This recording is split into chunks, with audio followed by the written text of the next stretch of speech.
This is our chicken coop / Fort Knox. We went through two sets of chickens. The first cage just was small. Something dug underneath it and got them. So we fixed the digging under problem, and then we ended up, I think Bigfoot attacked our cage and literally took chicken wire and ripped it in half like this. I couldn't duplicate it. So we built Chicken Fort Knox because we got tired of replacing chickens.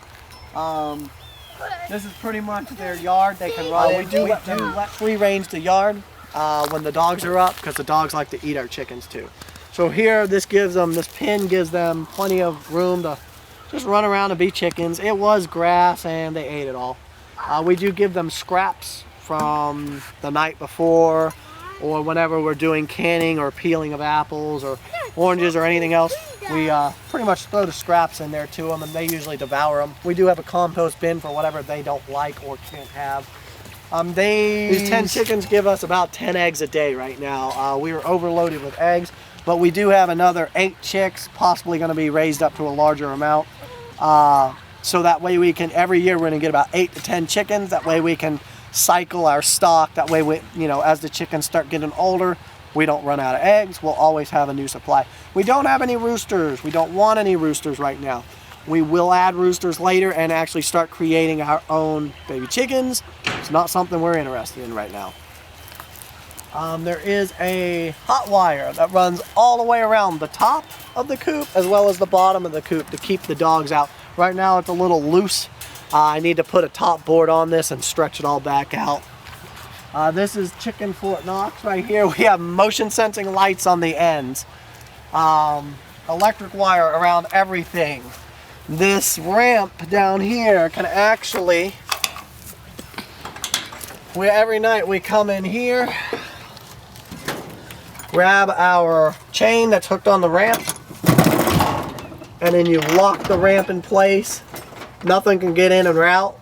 And it double serves as a door and a ramp, and since you just have to grab this chain, then you just let it down in the morning and it lets the chickens out. It's very easy. Basic chicken feeders in there, nothing too impressive. The nesting box was an afterthought. Like I said, we're not very good at this yet and we're still figuring it out.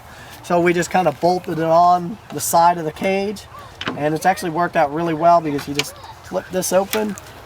You can get all the eggs that you need. It needs to be cleaned out. We usually just keep pine shavings in there.